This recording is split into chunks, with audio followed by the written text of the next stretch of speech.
Well, good morning, everyone, and welcome to our coaching community. My name's Nathan Brett, and I'm delighted to see you here on Stream 1, which is Property Management Business Operations. I am joined by Melanie Bowring, another coach in our business, and Melanie's going to help to administer the session today. So, g'day, Mel. Good morning, Nathan. Good morning, everyone. Looking forward to this morning's session. Excellent. In this stream of six broadcast sessions, we're going to be covering the fundamentals of property management business operations. To give you a little bit of background, for the last 3 years, myself and our team have been on a lot of planes, travelling the country, working one-on-one with businesses to find out what the sticking points are in relation to property management.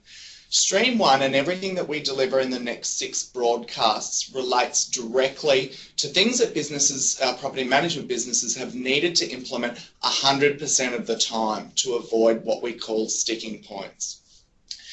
I guess that it's more important than ever to get the fundamentals right in terms of property management. Usually we get a lot of inquiry from businesses saying, hey Nathan, hey Melanie, we want to grow our property management business, and that's well and good, and we are passionate about rent roll growth at RED. But what we find is that there are sticking points preventing growth and other things in the business that need to be overcome first before the business can successfully and sustainably grow. So welcome aboard. We're delighted to have you here. In this series, in this stream, I should say, some of the things that we're specifically going to look at are structures and models, and that's what today's session is geared towards. So we're going to ensure that you have the right tools to help structure your business for maximum efficiency. We go into a lot of businesses around the country and find that that gets very, very messy, and they suffer from what's called capacity stress. We're going to talk a little bit about that today and how to overcome that as well. In this stream, we'll also be covering what we call process controls. So there are some fundamentals that we believe that need to be set up in businesses, some fundamental control systems that act as early detectors for possible mistakes.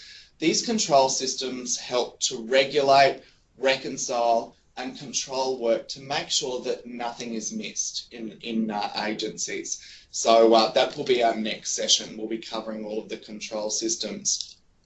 Then we're going to move on to what we call standards and measurements. And as we've travelled across the country over the last 3 years, and we're up to 1,600, just over 1,600 coaching hours now with 450 business owners and their teams, what's been a little bit frightening is that 100% of the time, property managers have told us that their performance isn't managed. So in other words, they don't know how well they're performing in the role that they're doing. So we're going to give you some tools in the standards and measurements session to help design what we call minimum operating standards for the business. And then we're going to give you a tool to help measure some of those standards operationally on a weekly basis in the hope that we can give our team members performance feedback and also give the business data intelligence. So we're measuring key indicators that give us a sense of whether we're winning or losing the game of property management. After the third session, we're going to move on. The last 3 sessions are going to be around what we call service delivery. So we're going to look at some fundamentals in property management, such as vacating and ending a tenancy, routine inspections, repairs and maintenance in those true asset operations. And we're going to show you how they can be done easily, more efficiently, and to be able to provide a far better service to landlords and tenants. Then we're going to move on to leasing and new management service delivery and some of the administration and support service delivery, such as arrears and lease renewals. So we're actually going to give you, amongst other coaching tools in this session, flowcharts to help you flowchart the processes in property management in the last 3 sessions.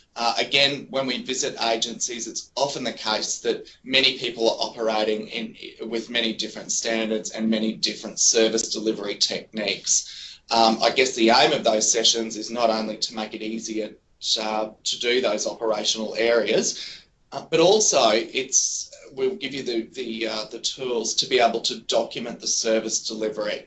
So when a new team member is hired into your business, they'll have the standards, they'll have the flow chart to do the different processes, and we hope that that's helpful. Policy and procedures manuals, with the greatest of respect, they don't work. And certainly if you've ever taken the time to try and create one, it's a huge amount of time, and then it's often an anticlimax because no one in the business actually uses them. So we reckon with about 7 or 8 flow charts and the standards embedded on those, that you can actually run your property management business more efficiently and more effectively. So let's get started now, if we may. Before we do get started, though, I should say there's just a few things that we would like to remind you about. So this is one of 6 sessions in this stream.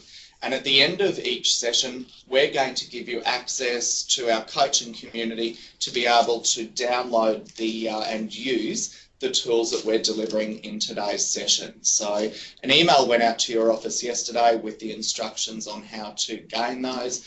Melanie can certainly help out if you have any questions around that. This session is recorded, so the recording of that session will also appear in that community, so you can go back and again have a look at anything that we've seen that you might want a little bit more better clarification around. There is implementation work to be done between these sessions. So with the greatest of respect, we hope we give you plenty of information, but it's not the movies. There are some actions to be performed between the sessions. And during the 2-week break that we have between each broadcast, our coaching team will be available to help you implement those sessions. And I know Melanie's going to be contacting the driver in your office as soon as tomorrow after today's session to just see if you have any questions or there's anything we can specifically help you with. So you have access to our coaching team in between the sessions to help you with the implementation work. The last thing I'd like to just mention is that if you have any questions during the broadcast, type them into the chat box that's on the bottom left-hand side of your screen. Melanie will certainly help field those as we go throughout the session today. We'll get through as many questions as we can, but if there's something that specifically relates to your business or something that we need to answer in a little bit more depth after, I'm going to pop that question into what we call a parking space, if that's okay, so that we'll answer that later. So if I do say we'll answer it in the parking space, don't be offended. It just means that it might be more specific to your business than other businesses who are on the broadcast today, or we may be running out of time as well. So let's move on now to property management business structure. Some of the feelings that you can expect as a result of this particular session will include relief. So it will help to explain the models that we show you, and the data that we're talking about will help you to explain what we call capacity stress. And I'm going to talk to you a little bit later in the session about capacity stress. But in a nutshell, some symptoms of capacity stress are team members coming up saying, you know, Nathan, I know I ought to be doing that. I know we should be doing this as a business, but I just don't have the time. Another situation could be that, Nathan, we just need to hire more people. We haven't got enough staff to do the work. So some of these statements can be symptoms of what we call capacity stress, and we're going to explain the reasons why. Confusion, so there might be a bit of confusion amongst some old school debates around pod portfolio, task-based systems, just so that you know, in a nutshell, we don't care what you use, provided the 4-quadrant model is applied, and we're going to show you how to apply that. There might be some feelings of being slightly overwhelmed, so there are quite a few options in terms of how I can apply the models that we're showing. So certainly that's going to be important to just note, but we'll help you through that, our coaching team. And in due course, you're going to feel optimistic. Well, there is a better way to make some adjustments to my business to make it easier for the lives of everyone in it, and easier for the lives of our landlords and tenants as well. All of these feelings will be natural when we're faced with change. And I might just say as well that after today's session, we're not going to ask you to restructure your business immediately. We'll work with you and talk with you about when a good time to look at making any changes might be. And also in this broadcast, those who are attending, there are some businesses that are facing a complete restructure. There are some businesses that just want to tweak the way that they're doing things, and everything in between. So it's important to know that that's the case as well. So some of the myths that exist around the structure of a property management business can include statements such as, oh gosh, you know, we must use pod, or we must use portfolio, or we must use task. I'm going to encourage you to step away from that line of thinking today. It is old school thinking, and with the greatest of respect, it simply doesn't matter anymore. And in fact, at Red, we've stopped having those conversations years ago. Another myth, and I can't tell you how many questions at times we've been asked this question at Red over the years: how many properties can a property manager manage? Well, the variables in that question are far too many to answer. And some of the variables include how much administration support does that property manager have? What are the big rocks in their job role that they're doing? Are they doing nose to tail property management? Because if so, they're going to have to manage less properties. Do they have administration support? Is there leasing support? If so, they can manage more properties. So we're going to have a look at some of those things today. Another myth that we hear out there a lot is that, oh, landlords want one point of contact. They want to speak to one person in the business. Well, we've got data from our extensive coaching hours to simply say that isn't the case. What landlords want is information delivered to them in a timely, helpful, outbound manner. They actually don't want to contact our agencies to find out information. They want it delivered to them before they need to know. And in fact, they don't mind who delivers that information from the business, so long as they get it.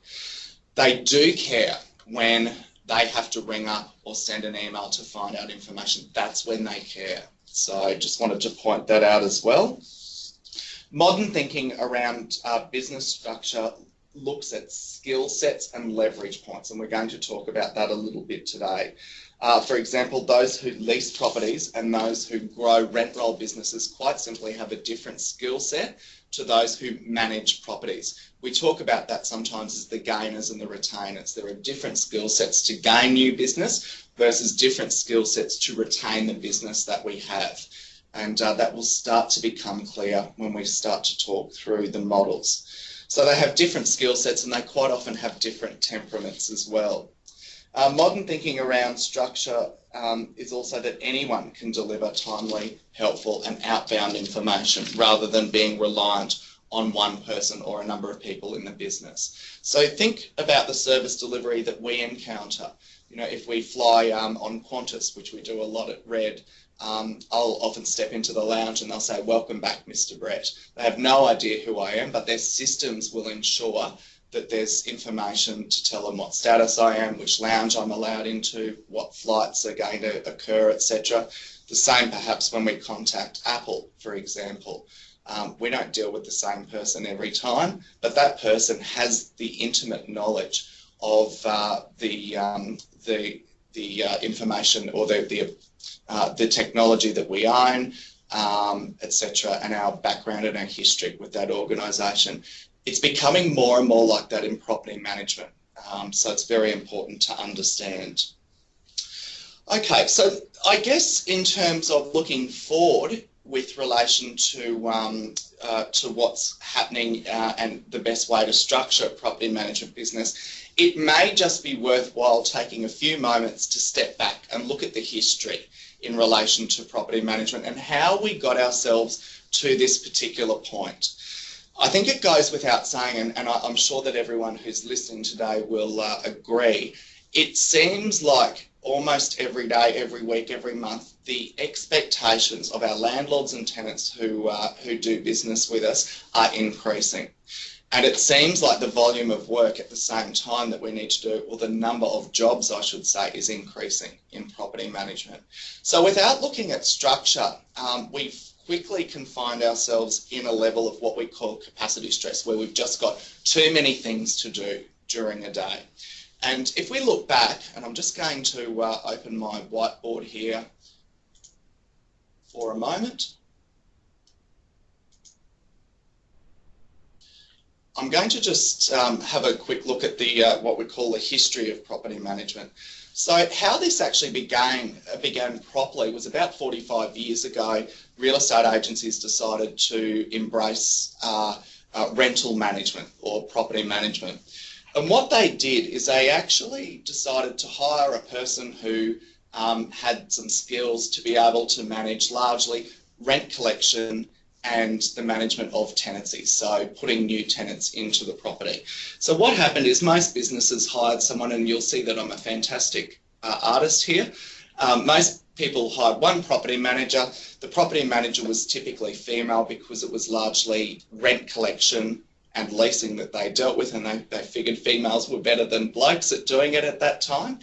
And that property manager had some jobs to be able to do, but not too many. It was largely rent collection and leasing that they looked after. But as the years have progressed, and if you look at the last 45 to 50 years ago, what has happened is that there's been an increase in the number of jobs that we do.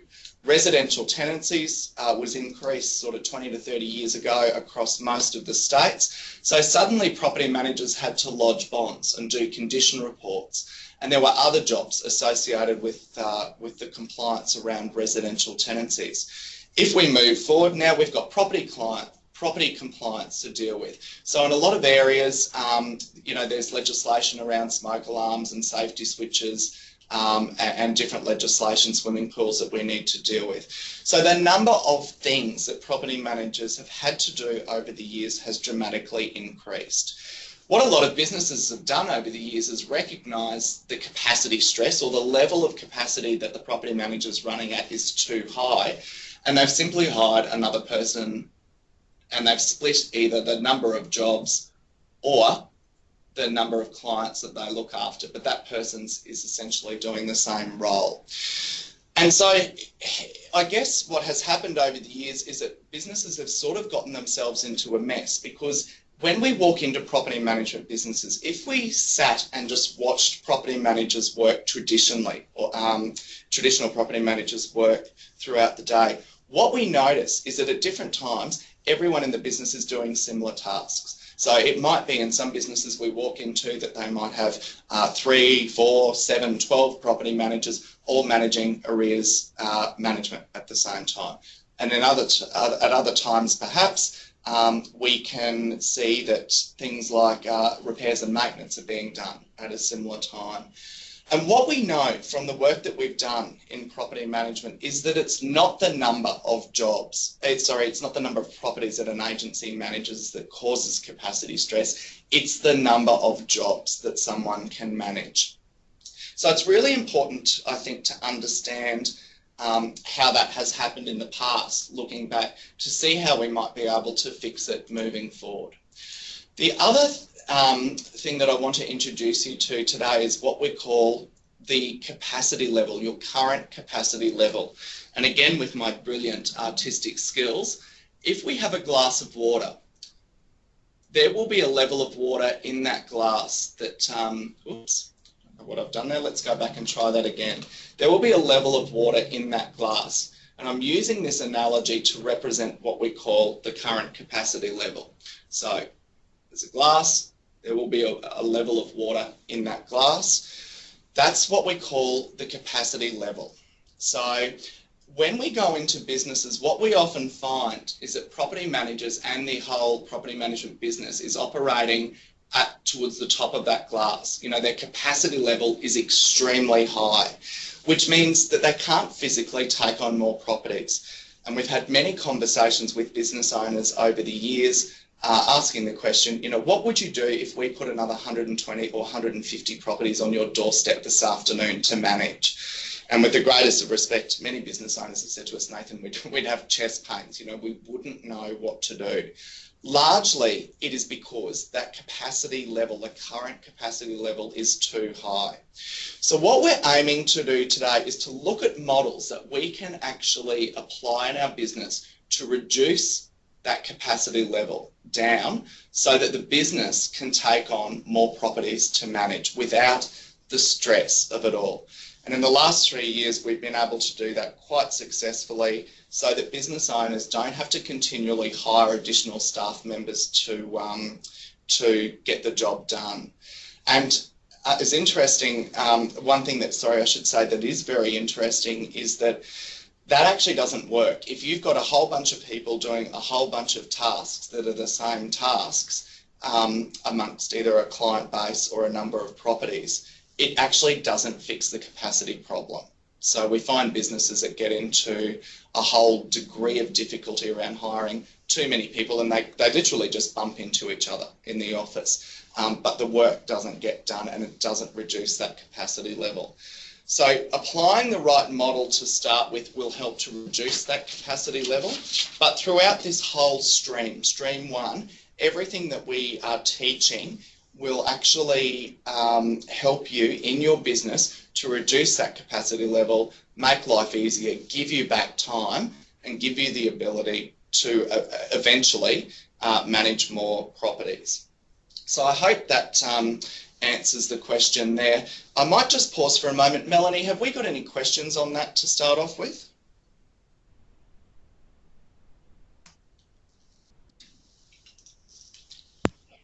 Hi, Nathan. No, we don't at the moment. Okay, all good. Fantastic. Well, we will move on then. Okay.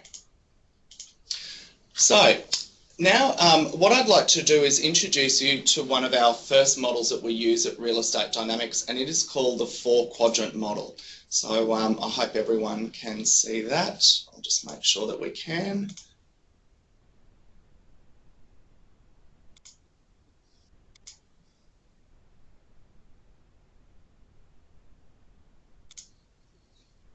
Okay, this is the 4-quadrant model that we use at Real Estate Dynamics, and we've used it in hundreds of businesses across Australia.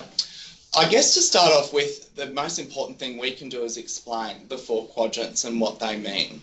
So these 4 quadrants, first of all, I should say, need to exist in any property management business. Obviously, smaller rent roll businesses might need to combine different quadrants. Larger businesses will find it easier to apply separate quadrants to separate people, if that makes sense. So first of all, I'm going to start off with the black quadrant, which is leadership and management.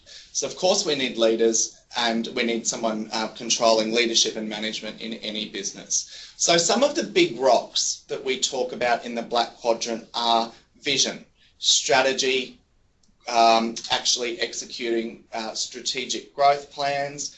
We look at the management, so the performance management of the team, recruitment and induction, culture. Those sorts of big rocks are associated with the black quadrant. The green quadrant is the sales part of property management.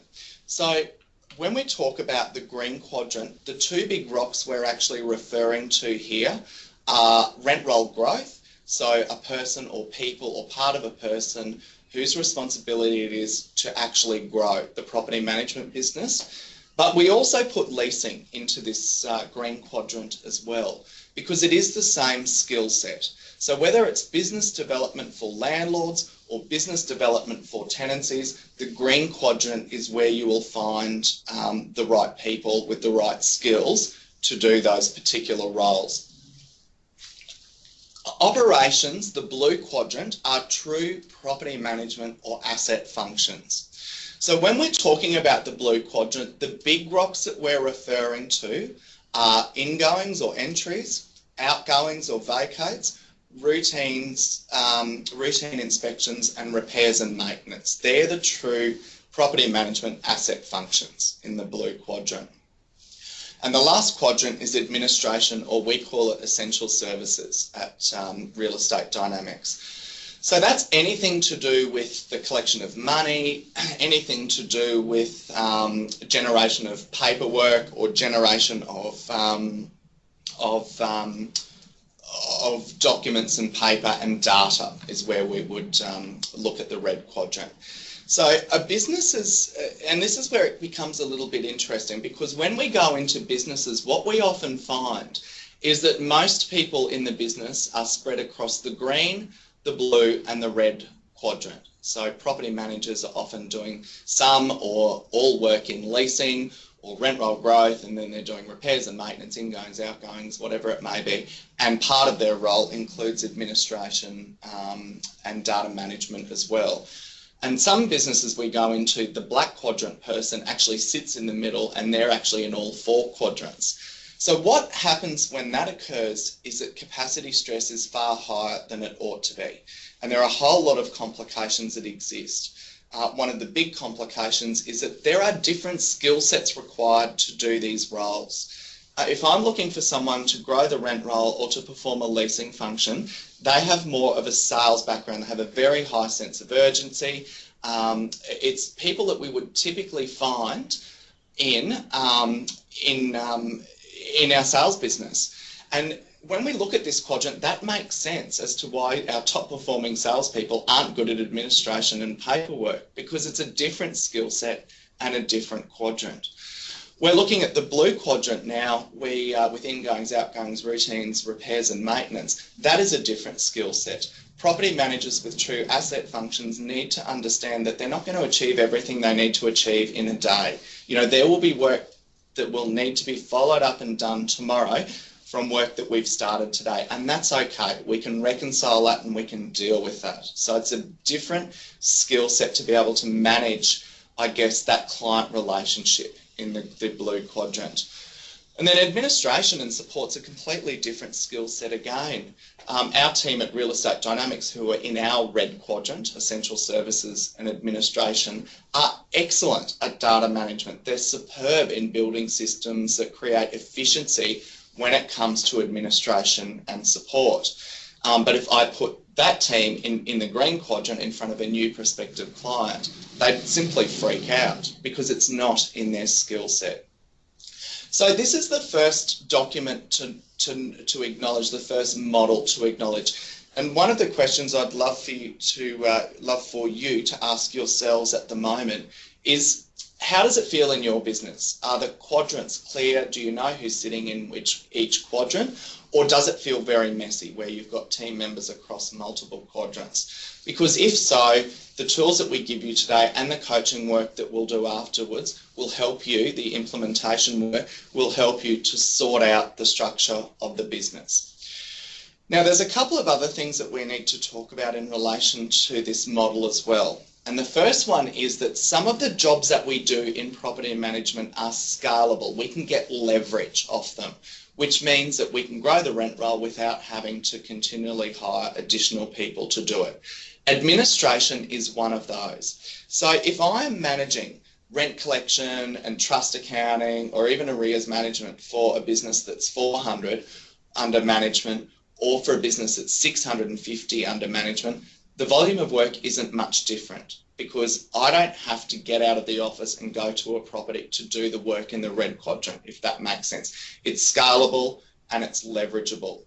In the green quadrant, business development and leasing isn't so scalable, because every leasing inspection I have to do involves me getting into a car and going to a property to show that property. So that's not as easily scalable in the green quadrant, and arguably nor is business development. Because, again, we would hope that everyone's listening, where possible, is going out and visiting the prospective client to try and get the new business signed up where possible. So that's not as scalable.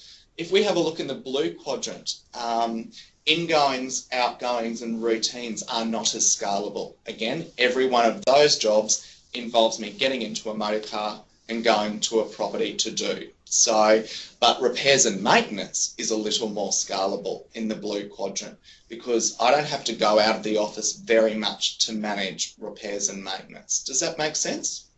So it's just important, I think, that we actually look at what's scalable, what we can get leverage out of, and what we can't.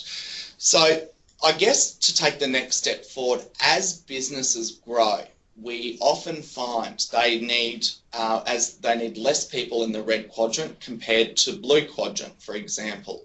And even within the blue quadrant, some businesses have said, well, what if we actually split the roles up and looked at someone looking after repairs and maintenance, which is scalable, and someone looking after ingoings, outgoings and routine inspections, and they work a portfolio of properties together.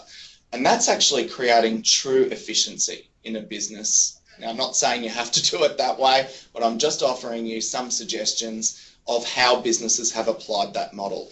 Other businesses have said, well, you know, we like to keep the portfolios and that's fine.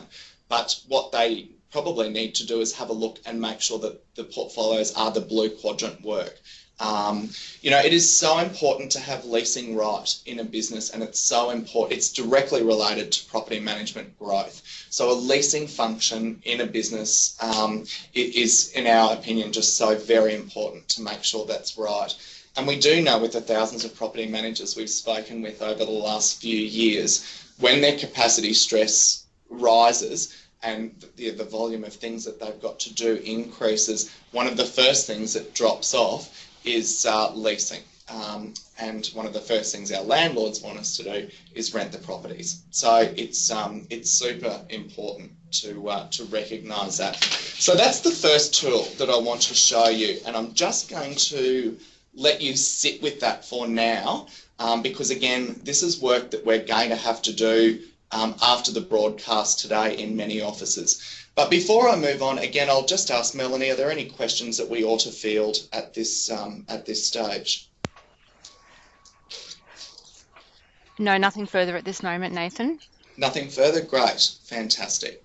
So let's just move on to the next document that I want to talk about, because what we need to do is work, I think, from macro to micro when we're looking at how to structure our business.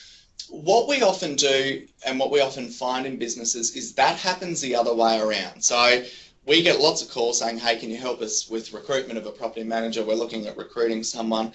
And when we start to drill down what offices are looking for, they're not quite sure.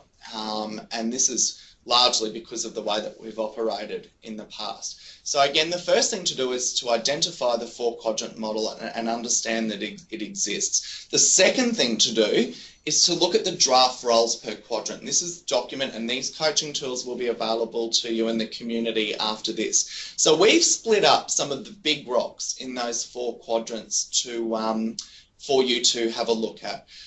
Now, again, these might change depending on your business, but largely they're the sorts of jobs that we would expect property management businesses to perform in those quadrants. So what we'll do is we'll start on the right and have a look at quadrant 4, which is the red quadrant. So what we've done here is we've actually split the role into a reception function and a PM admin function. Now, again, this isn't going to be achievable in every business that we speak with. It might be one person driving both of those in some businesses. In larger businesses, it could be multiple people that are driving the red quadrant. But PM admin, if we have a look at some of the big rocks here, we've got trust accounting, rent receipting, daily bank rec, banking, right down to data management. So when we're talking about data management, we're talking about the integrity of data. So entering new properties in that we're going to manage, entering new tenancies in that we're going to manage, archiving old ones, and keeping data integrity. It's really important. We believe that that's driven by a red quadrant person in the business. We've put arrears into here as well, because what we often see in businesses is that the red quadrant will do all of the receipting of the rent and see who has paid. But then they actually say, hey, property managers, in the blue quadrant, I finished all the bank rec and the receipting, arrears are ready to go. And then the blue quadrant does their own arrears for a certain number of properties. When we've worked with businesses, we said, well, what would it look like if the red quadrant hung on to that, and then the next natural progression is, well, this is who has paid and this is who hasn't paid. Let's actually manage that for the business. And in our experience, and Melanie can certainly attest to this as well, when we've done that and put arrears in the hands of a competent red quadrant person, every time, 100% of time, their results have increased dramatically. So the volume of tenants in arrears, or the percentage in arrears, has declined. And that's because a new person, we think, is looking after it.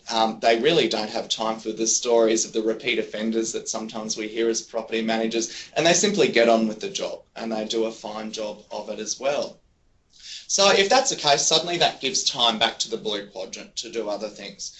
Vacate a new tenancy admin. So that's another example in the red quadrant. So the documentation that needs to happen with new tenants and the documentation that needs to happen with tenants who are vacating can be managed perhaps by that admin function. Then we have a look at reception as well. Some businesses, and this is where you're going to have to look at it for your own business, might put that over to the reception role, just depending on the size of the business and the current capacity. I won't go through the reception roles that we've got there. They're pretty self-explanatory. Now, the blue quadrant, if I move over to quadrant 3, as I mentioned before, largely the big rocks are ingoings, outgoings, routines, and repairs and maintenance. So they're the asset functions, the true property management functions of the blue quadrant. Then we move over to the green quadrant. We've separated those into leasing and business development. Now, again, in your business, this is where Melanie and I will help you, and it might be the role of one person. You know, I was in a business the other day that has 1,100 under management, and they've got 2 full-time leasing people. They've got someone in the red quadrant who's providing leasing support to them, and they've got 2 business development managers, and again, they've got red quadrant support. So again, it depends on the size, but I'm going to show you how you can use your agency data to calculate how many heads you need in the different quadrants. Lastly is the black quadrant, which is leadership and management.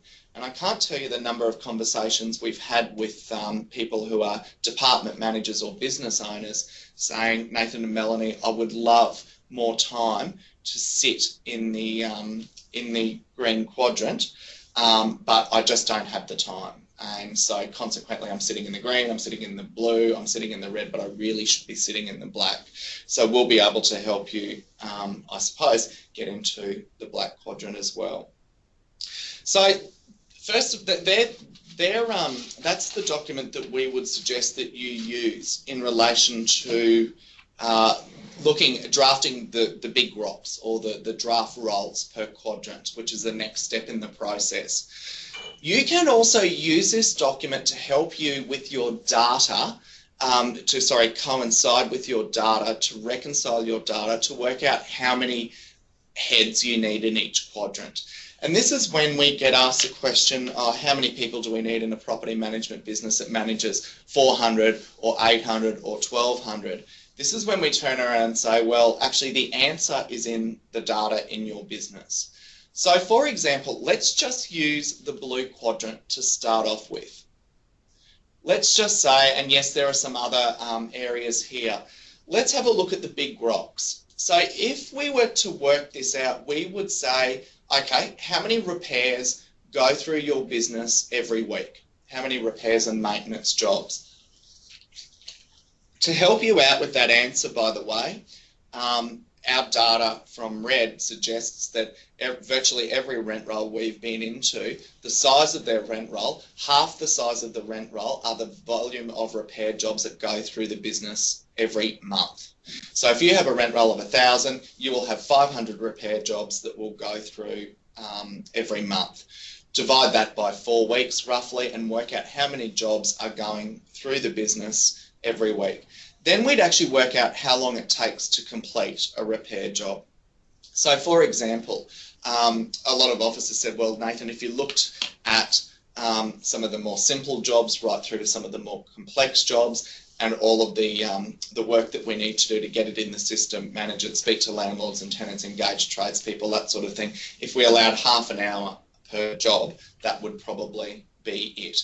So if that feels right to you, what I'd love for you to do in some of the implementation work is to have a look at how many repairs go through the business each week and how many hours that takes. We've got roughly a 38-hour working week. Some of you might laugh at that because I know we all do big hours at different points. But if we've got that, then, you know, in relation to 38 hours, how many repair jobs and how much time does that take? The same with outgoings. So vacates. How many vacates do you do roughly per week? Is it 1 a day? If it's 1 a day, then you do 5. How long does it take to complete that vacating inspection and finalise the bond, for example? Would you say it's an hour and a half per property? Would you say it's 2 hours? whatever it is, start looking at the numbers that support this, and this is where we'll get the answers from. Again, with routine inspections, have a look at the frequency. So if you have a business with 500 properties under management and you inspect them twice a year, for example, that's 1,000 properties. Divide that by 44 weeks, which will give you the 2 weeks off for December and January. That's the formula that we use at RED. And then you'll see how many routine inspections are required per week. Again, work out how long does it take. Is it half an hour per routine inspection? By the time you've been to the property, you've done the report, it might be a bit longer, it might be a bit less. Ingoing. So obviously any of the outgoings in the blue quadrant that we do will automatically convert into a new ingoing, I would have hoped. So again, does that take a little bit of extra time? The other ingoings, of course, that we need to consider are the ones that are generated from new business, from business development. So some offices have said, well, actually, we're going to put those ones into the leasing function. So if they're fortunate enough to have separate leasing and separate business development people, what we'll do is, because the leasing consultant's out there anyway, we'll actually put the new ingoing condition reports from new business into the leasing consultants or the leasing team's role. Landlord communication, insurance claims tribunals, and any KPI or reporting can certainly go into the blue quadrant as well. So in a nutshell, if we actually look at our agency data, and all your trust accounting software will have this, Melanie and I can help you find it if you're unsure. We'll have data to support how many things in each of those big rocks happen, how many events each week, and then we can just say, well, it takes roughly half an hour, whatever it is, per item, and then extrapolate how many hours per week. And that's how we work out how many people we need in those different quadrants. The same can be done for red quadrant. The same can be done for the green quadrant. And I would suggest at the moment to probably leave the black quadrant alone and have a look at those. So this document has two purposes, I guess. The first purpose is to list out all of the big rocks that need to occur in each of the quadrants. And you may have to play around with this a little bit so that it's specific to your agency. The second is that you can use that to convert the big rocks into the number of jobs associated with that rock, and then convert that into the number of hours it takes per week to do it. And that will give you the requirement for how many people you need in the business. That is how we measure capacity at RED as well. So it not only can be used for now, but it gets used as the business grows as well. So I'll give you an example of how this has been used in businesses that we've worked with. We had a call from a business owner late last year. The business is in Tamworth and they've got just under 500 managements. What they've actually had is 2 people working in the blue quadrant, because that's how, when they extrapolated everything out, that's how it worked. And what they decided in their business is that they actually had one person in charge of repairs and maintenance who was a property manager who was more grounded in the office. And then we had another property manager who was doing the ingoings, outgoings and routine inspections. That's how they decided to split up their blue quadrant. Again, just an example. They had a receptionist who looked after a lot of these big rocks. The receptionist also did the vacate and new tenancy admin. One of the business owners was actually half red and half black. So she did all of this work in the black quadrant, but she also did trust accounting, rent receipting, and data management through to arrears. That's just something that she decided that she wanted to manage. She was highly competent at it. And she thought, well, that role for her goes quite well with the black quadrant because she's heavily into the data in the business. So she could actually print the reports that she needed to do, keep an eye on the KPIs, all that sort of thing. And what they did was they actually had one person who was sharing the business development leasing role. The owner of this business rang and said, Nathan, it's time to separate the BDM and leasing role. And I said to that business owner, why did you decide that now is the right time? Why did you not decide this 6 months ago or why did you not decide it in 3 or 4 months' time? And she said, Nathan, it's simple. We've been measuring the capacity in these different quadrants now for close on 12 months, just keeping an eye on it every couple of months. And what we found is that the new business that we were getting had started to decline slightly. So that role wasn't producing the same number of new managements each month that it had been. And at the same time, their vacancy rate had started to rise on the leasing side of things. So when the business owner went through this role, she figured that, and the data was showing that that person was over their capacity level and they needed to hire someone else straight away. And the other data was showing that it simply wasn't working anymore. So quite quickly, what she did in her business was promoted the leasing consultant as a full-time BDM, hired another leasing consultant to start straight away. And within 3 weeks, the volume of new business was well above what it had been in the past, and vacancy rate was right down, and they were in fact even in a better position than they were with that shared role. So that's the benefit, I think, of using these models, is that it won't only help you for now in terms of getting the business structure right, but it will also help into the future in terms of measuring the capacity. So what we have, I guess, in that respect is we have data intelligence that supports easy, quick, simple decision making in the business, rather than the flip side, which is often what we call intuitive-based decision-making. Symptoms of intuitive-based decision-making are, Nathan, should we, perhaps we, can we, all those sorts of questions. Should we give it a go? I'm not quite sure what to do.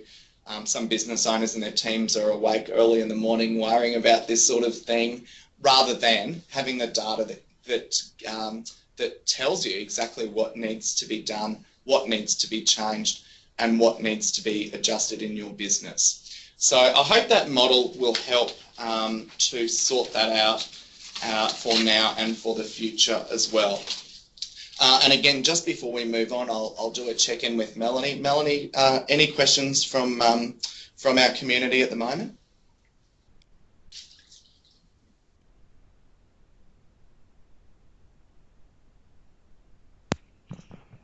We're all good for the moment, Nathan. All good for the moment. Excellent. Fantastic. So what I'll do now is move on to the last model that I want to speak about. And this is where we go down into the micro.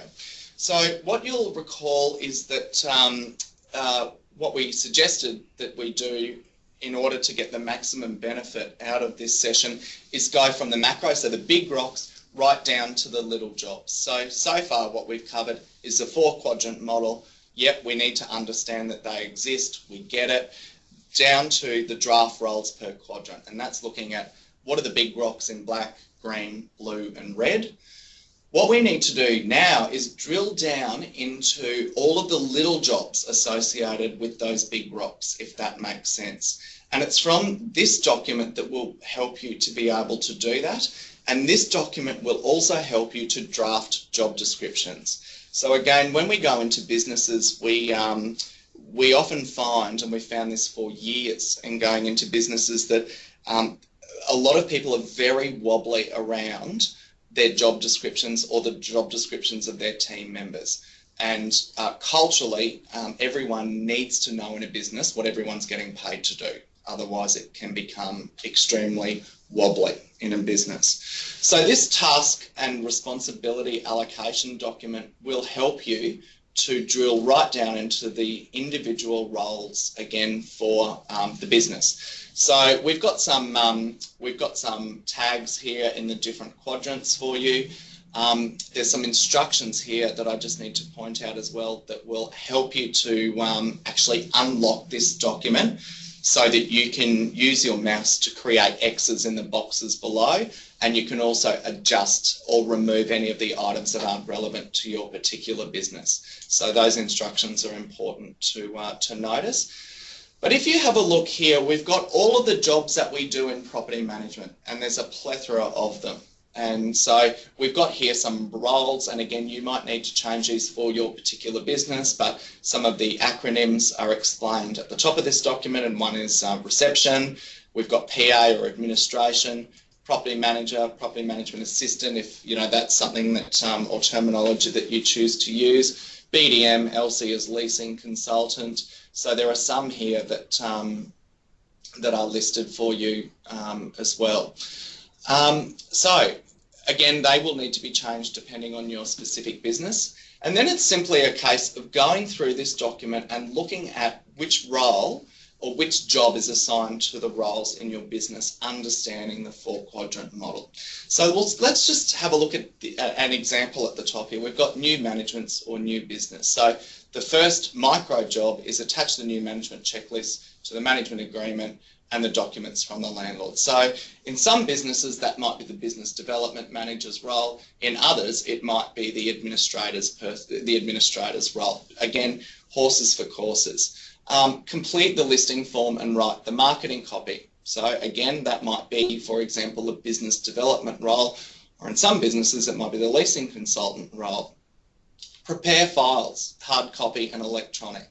So if it's a true business development role, there will be red quadrant support there, which will be the property management administrator in that particular business. We have a look at putting the sign up. That might be a sign person that you're fortunate enough to have in your business. So that might be an example of a line that you remove if it's not relevant to your particular business. Then if we move down to leasing, let's have a quick look here. So qualifying prospective tenants or handling inquiry. In some businesses, that's performed by the leasing consultant. In other businesses, it's performed by the red quadrant, so administration support. And this is where we need to just understand, what do you want it to look like in your particular business? Provide feedback to landlord twice a week. In most businesses we work with, that will be the responsibility of the leasing consultant.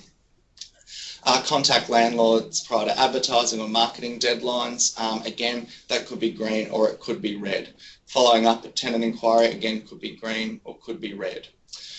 If we move down, and I'll just have a look at some of the blue quadrant jobs. So maintenance. So if the first big rock there, if it's urgent, phone the tradesperson, ask for repair advice, contact landlord and follow through. So that could be a property management role. So moving down, just trying to see if there's anything there that could be, that would probably be mostly blue in that particular role. Arrears management. So this is an example that I mentioned before. In some businesses, it might be a blue quadrant function, but what we've done with a lot of businesses over the years, and they've recognised that it's more of a red quadrant function. So the red quadrant person or people in the business will look after a lot of those arrears. So I wanted to go through a few of these, I guess, just to make sure that you feel comfortable with this particular document. Now, when we actually have a look down and see all of the jobs that need to be done in property management, it's any wonder why a lot of businesses have got themselves in a mess with relation to capacity, because all of these jobs that are listed on this task allocation list need to be performed in virtually every agency that we've been to.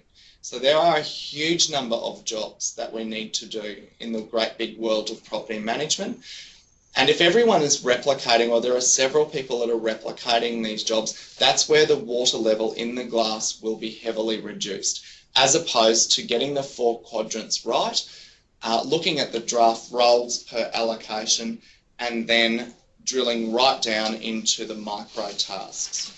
Now, from this particular document, so again, just a little recap, we've looked at 3 big areas here, 3 big rocks. We've looked at the 4-quadrant model, we've looked at the draft roles per allocation, and then we've now moved right down into those micro tasks. From this particular document is where you can pull the job descriptions. So we've seen a lot of job descriptions written over the years where it's kind of got a bunch of stuff in there from perhaps a previous role or someone who did property management a while ago.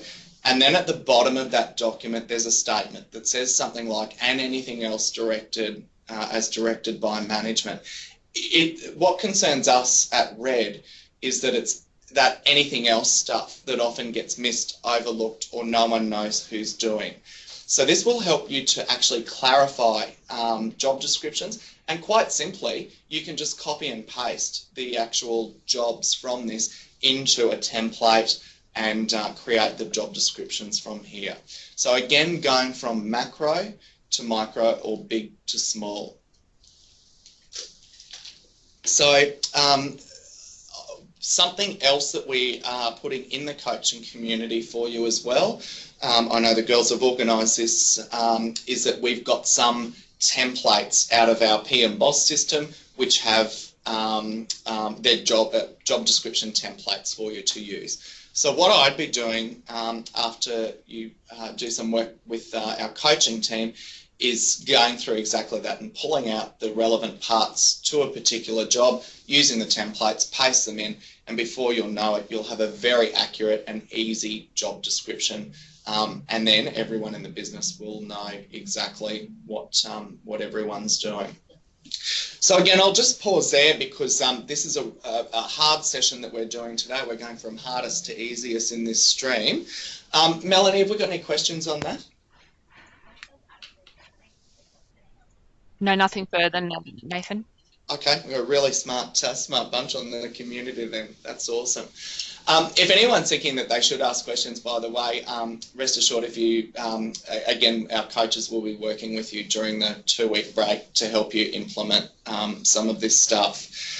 So I would love for you to just have a bit of a thought process around some of what we're talking about today. So I'm just going to close this for a moment. Go back to here. Okay, so I want you to think about some of these things. How well are you structured right now? You know, do you feel comfortable with the way that your business is structured, or are there going to be areas that you need to adjust or change? If there are areas that you need to adjust or change, again, our coaching team will help you. I want you to think about, does this make sense in relation to what we talk about in relation to capacity stress, where property managers, and quite rightly it exists, are too busy for certain things. Does this explain why? Because they're working across multiple quadrants. The draft roles per quadrant, does that give you some clarity around how to actually measure capacity in a property management business, which will lead you to how many heads do we need in the business and in each quadrant? Using that formula, does that help you to design that specifically for your business now and into the future? Using how many times per week obviously are spent on these big rocks. So again, before I move on, I just want to I guess highlight the implementation work that needs to be done for the next session, and our coaching team will help you. So go through the 4-quadrant model and understand that that exists. The second thing we need to do is look at the draft roles per quadrant, so the big rocks on that one page, and make sure that they fit your particular business. The third thing that we need to do is actually look at the time associated with all of those big rocks, and that will lead to how many people we need in the quadrants. The fourth thing that we need to do is to drill down into the actual task allocation and nominate those against the particular roles, all the individual little jobs that are associated with those big rocks. And the fifth thing we need to do in the implementation work is that will help you arrive at your job descriptions.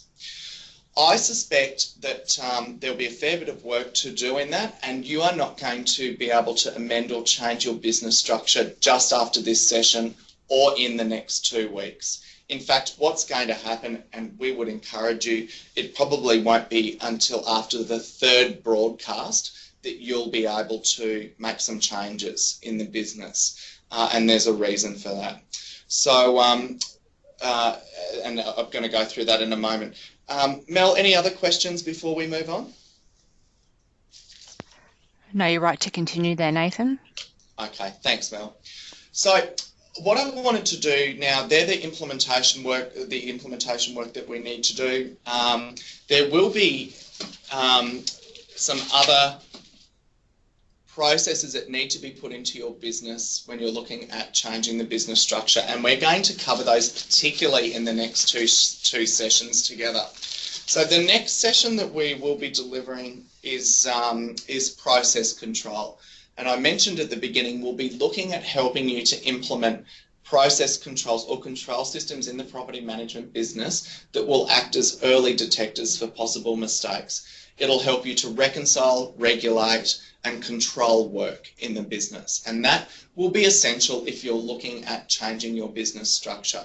Because if you're in a business now where you look after a certain number of clients or a certain number of properties, and you do what we call nose to tail property management, you can get away for a little while without having control systems. But if there are other people who are going to join the conversation with landlords and tenants, control systems will be absolutely vital moving forward. So that's the next session that we'll be going through together. And the other one that's going to be vitally important as well is standards and measurement. And that's the session after that, where we'll be talking about, and what we'll do is we will help you implement a published set of minimum operating standards for your business. So for example, when we talk about leasing, what is an acceptable vacancy or occupancy rate in your business right now? So it might be, for example, at XYZ Real Estate, our vacancy rate needs to be managed at less than or equal to 2%. And properties need to be rented in an average turnaround time of 14 days. That's an example of a couple of standards. So we're going to work with you to help you publish a set of minimum operating standards and then actually take some of that key operational data and measure it on a weekly basis. And that will give you further data intelligence about what's happening in the business. It will also give you a great deal of relief in terms of new business, because you'll be able to, many of the offices that we've coached over the years have actually shown the prospective new landlords their set of minimum operating standards. They give them out to tenants, they're in handbooks, and suddenly everyone that you're dealing with starts to understand how you do business. And it's super helpful in that respect. It's super helpful to give you data intelligence, and extremely helpful for property managers knowing how they're performing in the particular role, knowing whether we're winning the game or there's some improvement that need to be done as well. So that's where we are for now in relation to session one. That's where we're going to move forward in the next two sessions. There is going to be some operational work that needs to be done, some implementation work, I should say. And again, just reminding you that all of those documents that we talked about today will be available on the coaching community. I know an email went out to you all yesterday to give you some instructions and guidance around where that can be found. And if not beforehand, Melanie will be in touch with you tomorrow with the driver in your business, just to see what you thought of today, how you're feeling about it, how you're going to move ahead with getting some of the information implemented, and if there's any sticking points that you perceive as well. So Melanie, we're just about wrapped up now. Last opportunity, I guess, if anyone has any questions. No, Nathan, it looks like we're all done. We're all done, all sold. That's what they call a wrap. So thanks very much, folks, for joining Stream 1. And Melanie will be in touch with you, if not beforehand, tomorrow, and see how you're all going. So thanks for that, and have a great day, guys.